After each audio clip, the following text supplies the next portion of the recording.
káàárọ̀ ẹ káàsán ẹ kúrọ̀lẹ́ ẹ kálẹ́ níbi gbogbo tẹ́ ẹ ti ń wò wá ẹ káàbọ̀ sórí Òjíṣẹ́ TV bẹ́ẹ̀ ni níbi tí a ti máa mú gbogbo ohun tó ṣe ń lọ lọ́lọ́kan ọ̀jọ̀kan wá fún wa ní orí Òjíṣẹ́ TV fún èyí subscriber wa a sọ pé ẹ ṣé both new one and the old one we say thank you very much owó tẹ́ fi bá wa like tẹ́ fi bá wa subscribe tẹ́ fi bá wa share náà ọwọ́ náà ò ní gbọ́mọ sí bẹ́ẹ̀ sì ni ọwọ́ náà àṣerere lágbára Elédùà bẹ́ẹ̀ ni kí ẹ tó wá lọ gbọ́ ohun tí a mú wá fún wa lénìí mo fi kí ẹ máa bá wa like ẹ bá wa share then ẹ bá wa subscribe ó yá ẹ wá lọ gbọ́ ohun tí a mú wá fún wa lénìí. ẹ wo ajé Nàìjíríà nígbà tó máa fi dálẹ̀ ní 70s wọ́n pè ní náírà and kobo. Ìgbà tó yá àwọn olóṣèlú àtàwọn olórí orílẹ̀-èdè yìí wọ́n wá yọ kọ́bọ̀ kó bẹ́ẹ̀. Nígbà tó yọ kọ́bọ̀ kó bẹ́ẹ̀ ajé ìwà bẹ́ẹ̀ ti ń disvalue. Ajé wa tó lágbára tẹ́lẹ̀ ó wá bẹ́ẹ̀ ti ń disvalue. Ajẹ̀gbọ́n mú ìtàn wípé nígbà tí Baba Awolowo wà pẹ̀lú ohun as a minister of finance pé Baba Awolowo ló suggest wípé ká má ná pounds mọ́ pé kí a ní currency tiwa ní Nàìjíríà. Wọ́n wá ní kí Baba Awolowo lọ mú currency tá a máa lò ẹ̀yọ̀ fún Baba Awolowo wà highly spiritual. Baba Awolowo wá ní náírà and kobo. Kí náírà jẹ́ ó jẹ́ notes ìkọ́wọ̀ jẹ́ coins. Nígbà tó dé stage kan tí Nàìjíríà yóò tán tí bẹ́ẹ̀kùbẹ́ẹ̀kù dé wọ́n wá yọ kọ́bọ̀ yẹn àkọ́bọ̀ mọ̀ náírà nìkan wá lọ. Ajé wá ná náírà yẹn ajé Nàìjíríà wá bẹ̀ sí rá ó ń disvalue.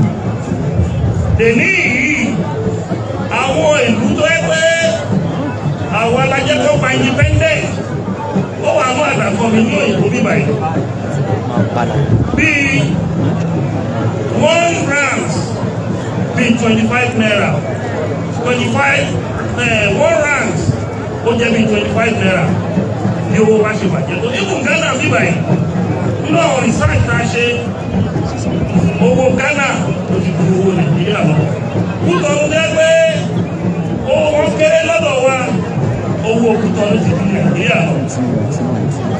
Wọ́n ní tí ọmọdé bá ṣubú àwọ̀ wájú tí àgbà bá ṣubú èyí ló ń bò. Àwọn ìlú àwọn ọ̀gá wọ́n ti di kóra wọn jẹ lọ́dún yìí. Wọ́n ti di náà ọdún ẹ̀ṣọ́dún ajé àwọn ẹ̀ṣọ́dún ajé wọ́n mọ̀ pé nǹkan tá a bá láyé òun là ń ṣe. Nǹkan tí ìṣẹ̀dálẹ̀ wá fẹ́ òun là ń ṣe.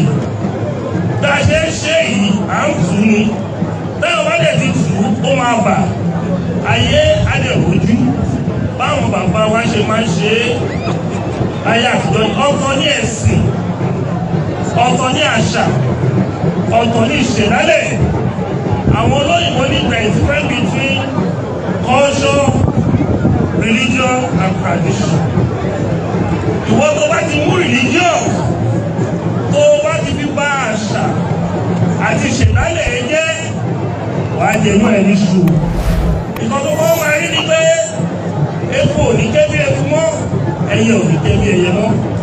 Àwọn nǹkan tí ò yẹ kó ṣẹlẹ̀ abẹ́ sì ṣẹlẹ̀ ní orílẹ̀-èdè yẹn àti ìran yẹn. Bẹ́ẹ̀ ni àwọn nǹkan tó ń ṣẹlẹ̀ ní ilẹ̀ Yorùbá lè nìyí tó lè ṣẹlẹ̀ ní Nàìjíríà. Tí ẹ̀yàn gbà kan tá a bá fẹ́ travel tí a bá fẹ́ ra ticket Europe a máa rà ní 120,000 naira. Ìgbà tí currency wá dé ìfí ẹ̀yẹn that was 2015.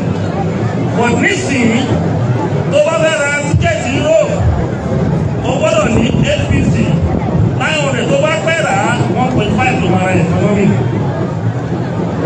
Ìgbà yẹn tó bá fẹ́ ra business class kò tó 1 million naira. But this is tó bá fẹ́ ra business class ní Europe tó bá tètè rà wàhálà ní 3.5 million or 4 million. Ibi tí ajé wa bàjẹ́ sí yẹn tó bàjẹ́ tó yẹn. Wọ́n pé àwọn olórí orílẹ̀-èdè yìí nǹkan tá a bá láyé kò ṣe ń yọ kó bẹ́ o.